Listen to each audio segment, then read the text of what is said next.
घरात नांदते लेक सोन्याचं पाखरू, जस आनंदाचं सुख लेक मायेचं लेकरू.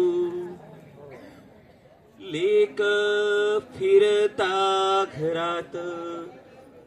ज्यावेळेला लेक आपली लहान असते त्यावेळेला जेव्हा पहिलं पाऊल टाकते त्यावेळेला जे बापाला जे सुख मिळतं त्याचं वर्णन आहे.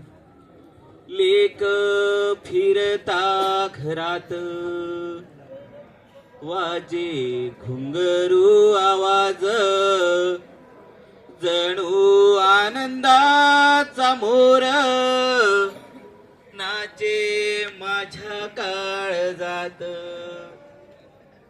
राहे घर हे निर्मळ, राहे घर हे निर्मळ, लेक सुखाची घागर तिच्या राहण्याने भासे, जसे मायेचे काजळ. लेक सासरी जाताना, लेक सासरी जाताना भासे घर भकास भकास, पडे वावरात माझ्या जसा दुष्काळ दुष्काळ. लेक अशी ज्या घरात. लेकीला कमी लेखलं जातं. पूर्वीच्या काळी लेकीला खूप कमी महत्व होतं. आता लेकीला महत्व आहे, पण काही ठिकाणी अजूनही असं आहे की वंशाचा दिवा हवा, परंतु लेक ही दोन कुळाची उद्धारी असते आणि ती दोन्ही कुळांचा उद्धार करते.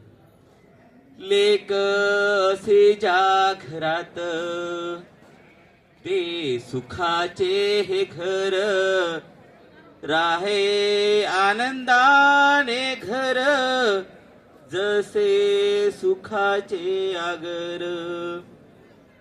लेक करते उद्धार, लेक करते उद्धार, जग कुलाची ही नारी सांभाळते ही घरास, बाप होई उपकारी, बाप होई उपकारी. धन्यवाद.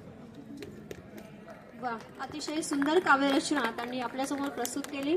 मान्यवरांना विनंती की त्यांनी व्यासपीठावर त्यांना सन्मानित करावं.